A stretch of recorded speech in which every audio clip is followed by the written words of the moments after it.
ये कहता हो हमारी संख्या 80% है और भुस भर देंगे हम, और वो 20% वोट हमें नहीं देंगे, एक हिंदू कम्युनिटी के जाट समुदाय के लिए वो ऐसी भाषा का उपयोग करेंगे, तो योगी जी क्या कहेंगे? योगी जी ने ठीक कहा कि 10 तारीख के बाद इस प्रकार की हरकत करने वाले लोग फिर फन निकालने शुरू किए हैं, इनको 10 तारीख के बाद फिर ठंडा कर देंगे इनकी गर्मी को। चिंता क्यों कर रहे हो? जैसे ही रिजल्ट आएगा तो बूचड़ खाने में कटवा देते।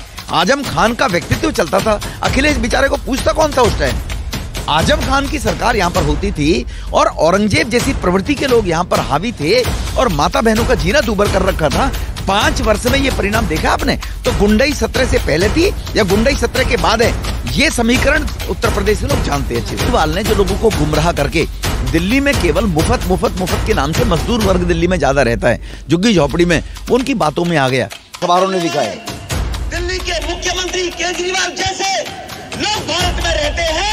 एक तरफ कहता है सभी इंसान बराबर है, वो किसी जाति किसी धर्म का हो, और मस्जिदों में मौलवियों को आप 18,000 सैलरी देते हो। का स्कूल है ये, स्कूल की हालत देख लीजिए, इसके खेल परिसर की हालत देख लीजिए। अब पंजाब का व्यक्ति यूपी का देख रहे तो जा नहीं रहा, सोच रहा केजरीवाल बोल रहा होगा तो ठीक ही बोल रहा होगा, लेकिन ये इसके कुकर्म यहाँ है। इस स्कूल की स्थिति यहाँ भी है, हमने दिखा रखी है इसकी। और ये पीछे छोड़ के लोग स्वामी प्रसाद जी अगर वास्तव में गरीब के हितैषी होते की लड़ाई लड़ते तो 5 साल मलाई क्यों खाई थी? सब दिखेंगे क्योंकि 5 साल योगी जी के नेतृत्व में मलाई खाने का मौका नहीं मिला, लूट करने का मौका नहीं मिला। सेवा करिए, केवल सेवा के काम करिए। तो इसीलिए अब मेरे खानदान को पूरे को लड़ाकर टिकट दे दो, और मलाई खाने नहीं दी योगी साहब ने, भ्रष्टाचार करने नहीं दिए। गरीब का पैसा, जनता का पैसा गरीब के हित में लगना चाहिए, वरना वो 6 महीने पहले 1 साल पहले तो छोड़ते, उसी दिन क्यों छोड़ रहे हैं जिस दिन नोटिफिकेशन हो गया?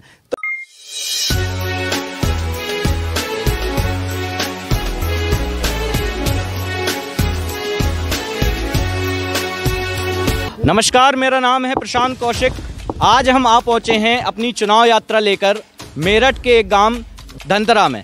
धनतरा में हमारे साथ यहां पर दक्षिणी दिल्ली के सांसद श्री रमेश बिधूड़ी जी मौजूद हैं, जो अपना कीमती समय निकालकर यहां पर बीजेपी अपनी पार्टी के लिए चुनाव प्रचार करने के लिए आए हुए हैं। जनसभा उन्होंने की है, लोगों से बातचीत की है और बीजेपी के लिए समर्थन बटोरने का प्रयास कर रहे हैं। सबसे पहले तो सर आपका बहुत बहुत स्वागत है हमारे चैनल पर।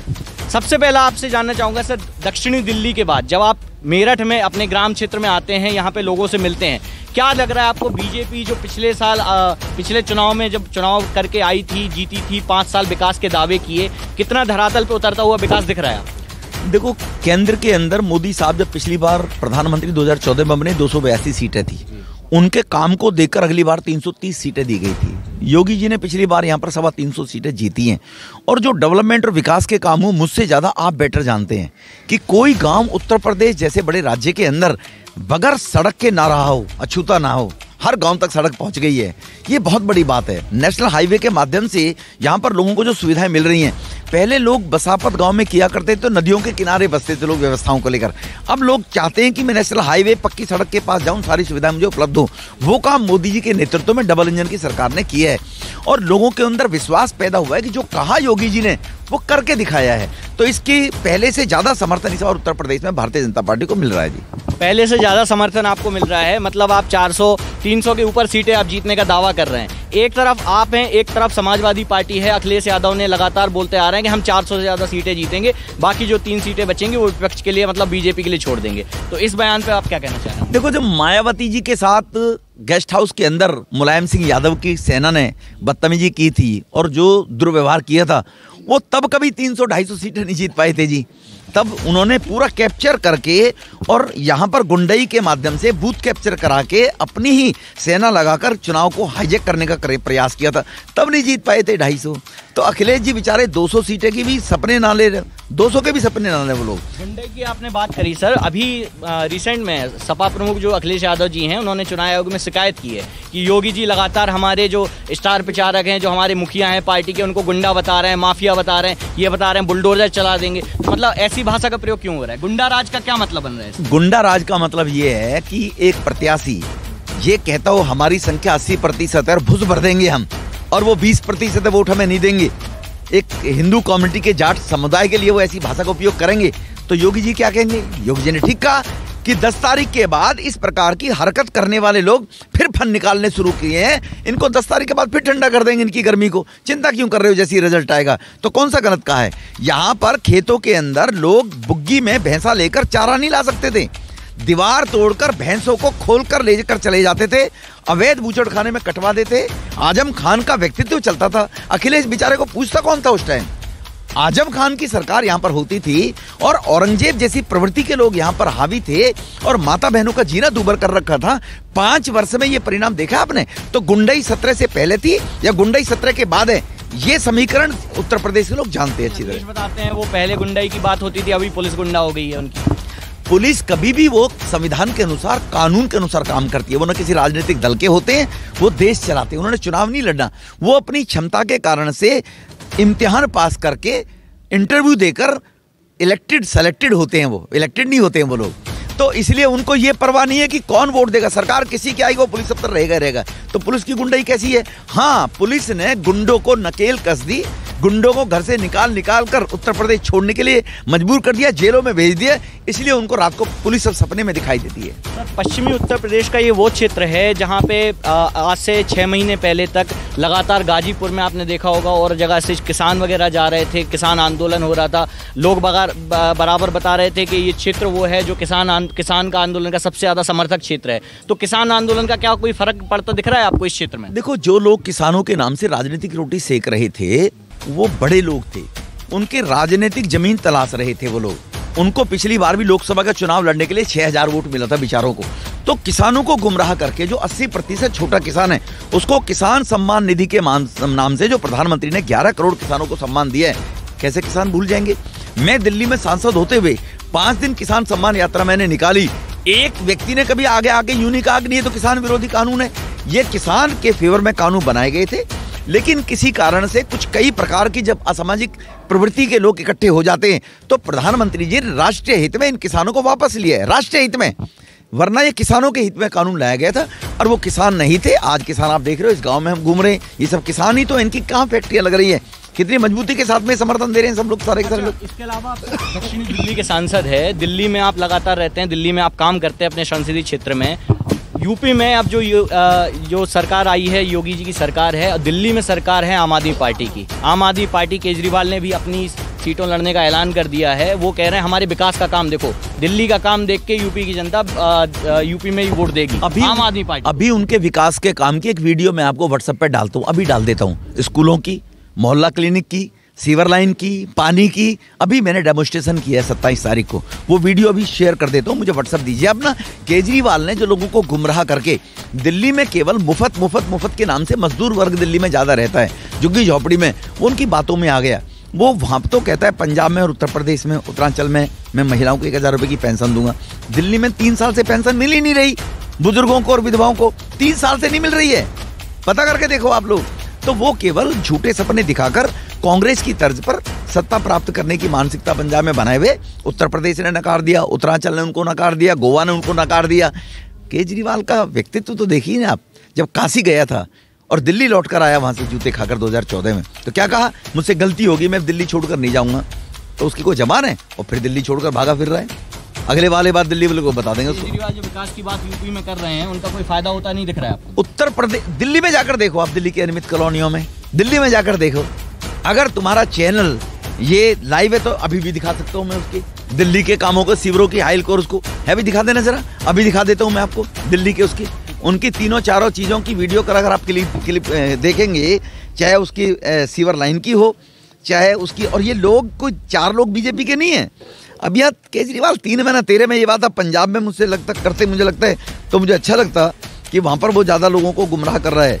लेकिन केजरीवाल साहब की अपनी जो दिल्ली में काम है, बेल्ट वो है जो दिल्ली से लगा हुआ बेल्ट है, वहाँ पे लोग जाते हैं, दिल्ली में काम देखते हैं, बोलते हैं कि काम उनका हुआ है काफी जगह।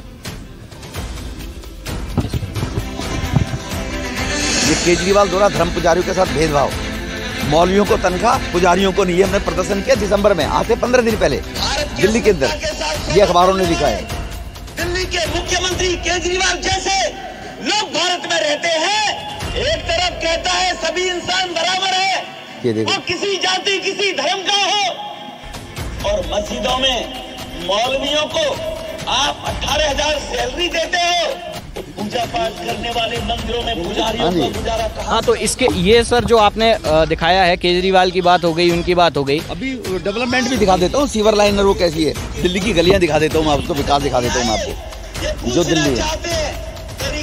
और करनी केजरीवाल तेरे को बताना चाहते हैं। ये वो कहता ना, मैंने दुनिया के वो ऐसे स्कूल बनाए, एक स्कूल में खड़ा हूँ दिल्ली सरकार के स्कूल में, ये दिल्ली का स्कूल है। 2008-9 के दौरान ये निर्माण हुआ था। आज इसकी स्थिति आप देखोगे, ये इस खेल परिसर की स्टेयर्स हैं। ये इसकी आवाज तेज करना, इसको अगर आप देखोगे आज इसकी स्थिति बोले इस पे आ रही हो मित्रों, आज से 15 दिन पहले हमने प्रधानमंत्री जी ने खेलो दिल्ली का स्कूल दिल्ली का स्कूल है, हायर सेकेंडरी दिल्ली सरकार का स्कूल है ये।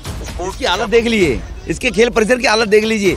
अब पंजाब का व्यक्ति यूपी का देखने तो जा नहीं रहा, सोच रहा केजरीवाल बोल रहा होगा तो ठीक ही बोल रहा होगा, लेकिन ये इसके कुकर्म यहाँ है। इस स्कूल की स्थिति यहाँ भी है, हमने दिखा रखी है इसकी, और ये एक ही नहीं है,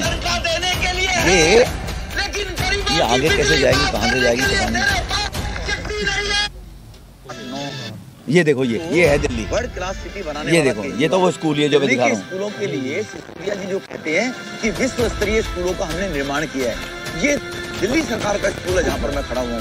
ये बच्चे अगर यहाँ पर खेलने के लिए आएंगे तो पानी कहाँ से पड़ेंगे? ये पानी पीने के लिए ये नल हैं, टूटियां हैं, देखो कितना बढ़िया पानी। ये केजरीवाल कहता तो मैं नल से जल दूंगा, और इनसे भी बदतर हालत अगर आप देखेंगे, ये टॉयलेट की हालत आप देखिए। जहाँ टॉयलेट करने के लिए बच्चे रेस्टरूम में आने के बाद आएंगे, तो इन टॉयलेट की हालत आप देखेंगे तो आपको देखने का। अच्छा, ये आपने जो हालत दिखा दी दिल्ली के स्कूल की, इसके अलावा मैं आपसे एक और सवाल पूछना चाह रहा था सर। बीजेपी यूपी में चुनाव आने से पहले तक सब कुछ ठीक था, फिर अचानक से ऐसा क्या हुआ कि स्वामी प्रसाद मौर्य पार्टी छोड़ जाते हैं, कई और विधायक इस्तीफा दे देते हैं, और सारी पार्टियों में दिखता है फूट पड़, बाकी पार्टियों में फूट पड़ रही है, सच है। कांग्रेस आ रही, कांग्रेस से छोड़ के लोग बीजेपी में आ रहे हैं, लेकिन बीजेपी से छोड़ के लोग स्वामी प्रसाद जी अगर वास्तव में गरीब के हितैषी होते, गरीब की लड़ाई लड़ते, तो 5 साल मलाई क्यों खाई थी? शब्द कह दिया, क्योंकि 5 साल योगी जी के नेतृत्व में मलाई खाने का मौका नहीं मिला, लूट करने का मौका नहीं मिला, सेवा करिए, केवल सेवा के काम करिए। तो इसीलिए अब मेरे खानदान को पूरे को लड़ाकर टिकट दे दो, और मलाई खाने नहीं दी योगी साहब ने, भ्रष्टाचार करने नहीं दिए। गरीब का पैसा, जनता का पैसा गरीब के हित में लगना चाहिए, वरना वो 6 महीने पहले, 1 साल पहले तो छोड़ते, उसी दिन क्यों छोड़ रहे हैं जिस दिन नोटिफिकेशन हो गया? तो इससे लोग अब सब समझते हैं, अगर अदर बैकवर्ड्स का इन्होंने विकास पहले किया था, मायावती के नेतृत्व में इतनी बढ़िया थे, तो भाजपा में क्यों आए थे? फिर ये भाजपा को दीपक लेकर इनको ढूंढने के लिए गई थी, अपना पाए थे, क्यों आए भाजपा में? क्योंकि वहां उनको पता है कि इनकी नैया डूब रही है, मायावती की मैं समाज के लिए कुछ कर नहीं पाई। अब अखिलेश जी के पास ही ले आए, अखिलेश जी ने कहा है मैं भी मुझे मारूंगा, मैं भी खाऊंगा, तुम भी खाया, मेरे जमाने में तो आजम खान जैसे गुंडे पनपते, तुम भी पनप लेना, ये कह दिया होगा इसको जी। अब उस पनपने के चक्कर में आ गया कि योगी जी के साथ फिर एक कार मिलेगी सरकारी केवल, और काम करने के लिए मिलेगा, मलाई खाने को नहीं मिलेगी, ठेकेदारों से कमीशन नहीं मिलेंगे, अब जमीनों पर कब्जे नहीं कर सकते, ये नहीं मिलेगा, इसलिए भाग्य मौर्य जी बेचारे। अच्छा, आखिरी सवाल आपसे ले लेता हूं सर। विकास के कार्य आपने बताए, जनता से आप क्या कहना चाह रहे हैं, अपने हमारे टीवी के दर्शकों से जो आप कहना चाह रहे हैं योगी जी और मोदी जी के आपसे, आपके माध्यम से, यहाँ के जो विकासशील सांसद है राजेंद्र अग्रवाल जी, उनके नेतृत्व में इस गांव में देखिए, इस गांव में जैसा ये गांव है ना धनतला, ऐसा दिल्ली में एक भी गांव नहीं मिलेगा आपको केजरीवाल का। मैं आपको इनवाइट करता हूं 10 तारीख के बाद आना, एक गांव मुझे दिखा देना कि 3 फीट की गली में भी देखो टाइल लगी हुई है। इतना विकसित गांव, उत्तर प्रदेश का इतना बड़ा गांव, जहां पर 24 करोड़ लोग रहते हैं, दिल्ली में तो 2.5 करोड़ रहते हैं। तो इसीलिए मैं लोगों से अपील करूंगा, अपने स्वाभिमान और सम्मान के लिए, जो खेतों में, स्कूलों में बेटियां नहीं जा सकती थी, खेतों में बहनें चारा लेने के लिए भैंसा बुग्गी नहीं लेके जा सकते थे, वो सम्मान जो 5 साल में मिला है, और उत्तर प्रदेश का जो सतत विकास हुआ है, और दुनिया में भारत का नाम जो रोशन किया है मोदी साहब ने, उसके लिए सभी लोगों को बगैर छोटे मोटे लालचों को छोड़कर भारतीय जनता पार्टी के कमल निशान पर बटन दबाकर वोट देनी चाहिए, मेरा ही निवेदन है। बहुत बहुत धन्यवाद।